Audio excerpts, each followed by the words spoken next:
Seizures can be frightening for both the person experiencing them and those around them. Tonic-clonic seizures, also known as grand mal seizures, are the most dramatic and frightening. In this video, we will go over the do's and don'ts of seizure first aid to help you be prepared in case of an emergency. 1.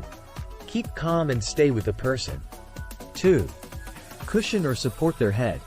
Look for an epilepsy card or identification ribbon. 4. Protect them from injury by removing objects within reach. 5. Lay them on their side.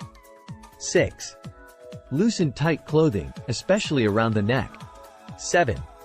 Time how long the convulsions last. 8. Once the convulsions have stopped, place them in the recovery position. 1. Do not put anything in their mouth. 2. Do not restrict or restrain their movements. 3.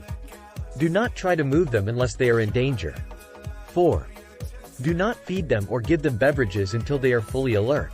If the seizures continue for more than 5 minutes or if it's their first seizure, call 911 immediately. You should also call emergency services if they are having seizures one after the other, if they are pregnant, if there are injuries caused by the seizure, or if you believe they are in need of urgent medical attention.